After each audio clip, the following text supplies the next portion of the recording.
ఆలోచన చేయమని అందరికీ సూచన చేయండి అధ్యక్ష. ఈరోజు మనం ఆలోచన చేయకుండా, మనం నిర్ణయాలు చేయకుండా రాబోయే సునామీని ఎదుర్కోవడానికి ప్రణాళికలు చేసుకోకపోతే, గత చరిత్రలో ఉన్న అనుభవాలను మనం బేరీజు వేసుకొని భవిష్యత్ ప్రణాళికలకు మనం ప్రణాళికలు సిద్ధం చేసుకోకపోతే ఈ జాతి, ఈ దేశం మనల్ని క్షమిస్తుందా? ఒకసారి ఆలోచన చేయమని చెప్పి ప్రతిపక్ష పార్టీకి నేను సూచన చేస్తున్నా అధ్యక్ష. అందుకే ఈరోజు వికసిత్ భారత్ 2047 ప్రధానమంత్రి గారు దేశం కోసం ప్రణాళికలు చేస్తే, Telangana rising 2047 cure, pure and rare పాలసీలతోని తెలంగాణ రాష్ట్ర ప్రభుత్వం ఒక విజన్ డాక్యుమెంట్ను తీసుకొచ్చింది అధ్యక్ష.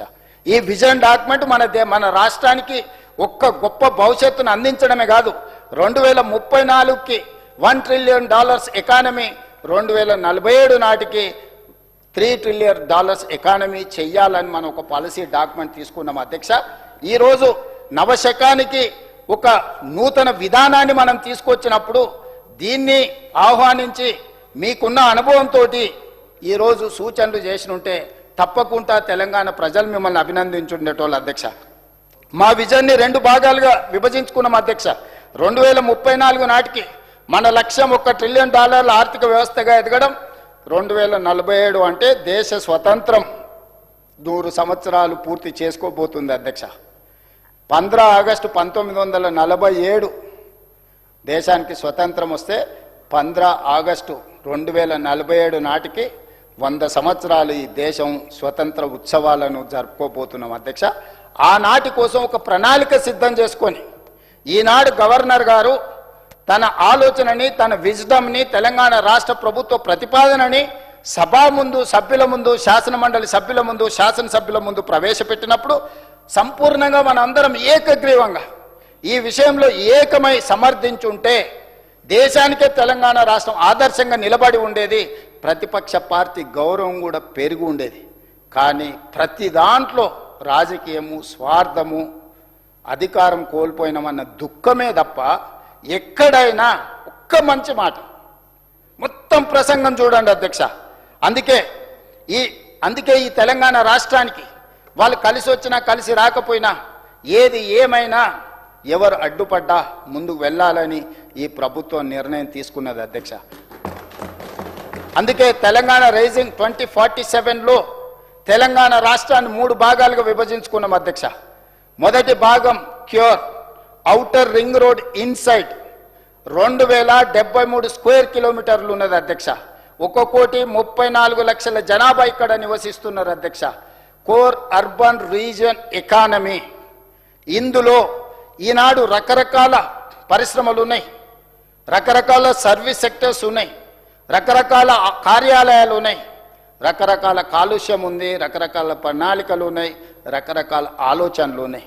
వీటన్నిటిని కూడా అవగాహన చేసుకొని, అర్థం చేసుకొని ఒక ప్రణాళిక రచించి ఎక్స్పర్ట్స్ నుంచి, ఎన్విరాన్మెంటల్ ఎక్స్పర్ట్స్ని, క్లైమేట్ చేంజెస్ను గుర్తించే వాళ్ళని, ఐటీ ఎక్స్పర్ట్స్ని, వీళ్ళతో పాటు నీతి ఆయోగ్, కేంద్ర ప్రభుత్వానికి పాలసీ డాక్యుమెంట్ చేసే నీతి ఆయోగ్ని, గొప్పగా మనం చెప్పుకునే ఐఎస్బిని, నల్సార్ యూనివర్సిటీని అందరిని కూడా భాగస్వాములను చేసుకొని తెలంగాణ రైజింగ్ 2047 పాలసీ డాక్యుమెంట్ మనం తయారు చేసుకున్నాం అధ్యక్ష.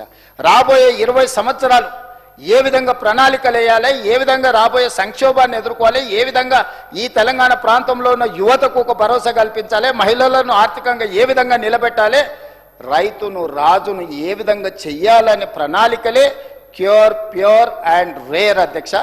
ఈరోజు క్యూర్కి సంబంధించి కొన్ని అంశాలను మీ ముందు నేను పెట్టదలుచుకున్నా అధ్యక్ష. మేము చెప్పే ప్రయత్నం చేస్తున్నాం, అర్థమైనా అర్థం కానట్టుగా, ఒకవేళ అర్థం కాక మాట్లాడుతుర్రో ఎవరికీ అర్థం కాదు. అందుకే ఈరోజు కోర్ అర్బన్ రీజియన్ ఎకానమీలో ఈరోజు రెడ్ కేటగిరీ, ఆరెంజ్ కేటగిరీ పరిశ్రమలు ఉన్నాయి అధ్యక్ష. ఈ పరిశ్రమలు ఇక్కడ ఉండడం వల్ల, కాలుష్యాన్ని వెదజల్లడం వల్ల ఈ ప్రాంతంలో నివసించలేని పరిస్థితులు వస్తున్నాయి అధ్యక్ష. అందుకే ఈ పరిశ్రమలను తరలించాలనే పాలసీ తీసుకున్నాం అధ్యక్ష.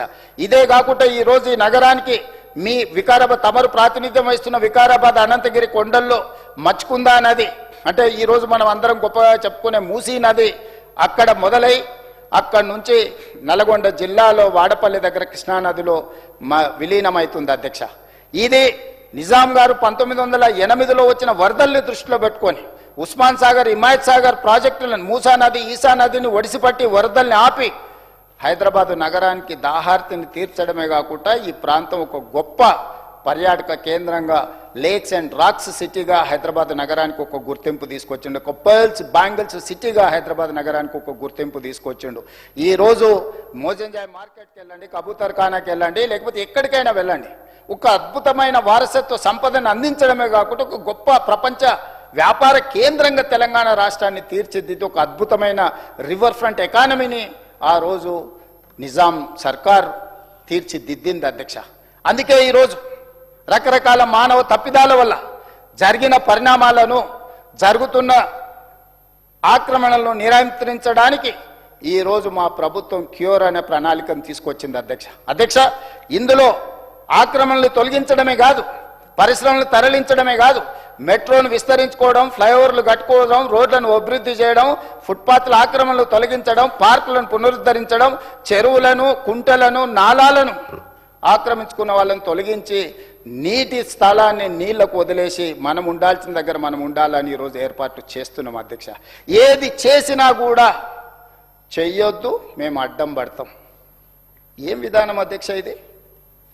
ఇది ఈరోజే లేదు, ఇప్పుడేం ఆశ్చర్యపడాల్సిన అవసరం లేదు అధ్యక్ష. దేవతల సమయంలో కూడా దేవతలు యజ్ఞాలు, యాగాలు, ప్రజల యొక్క యోగక్షేమాలకు చేసినప్పుడు శుక్రాచార్యుడు తెలుసు కదా అధ్యక్ష, రాక్షసుల కులగురు, ఆయన శిష్యులు ఇద్దరు ఉన్నారు, మారీచుడు, సుబాహుడు అని. వాళ్ళు యాగాలు చేసినప్పుడు రక్త మాంసాలు, వీళ్ళేమో యజ్ఞాలు, యాగాలు చేయడానికి నెయ్యి పోసి అన్ని మంచి పనులు చేస్తుంటే వాళ్ళు పైనుంచి రక్తాన్ని, మాంసాలను పోసి యజ్ఞాన్ని, యాగాలను భగ్నం చేయాలనే ప్రయత్నం చేసింది అధ్యక్ష. చివరికి మారీచుడు, సుబాహుడు ఏ విధంగా పోయినరో మీకు తెలుసు.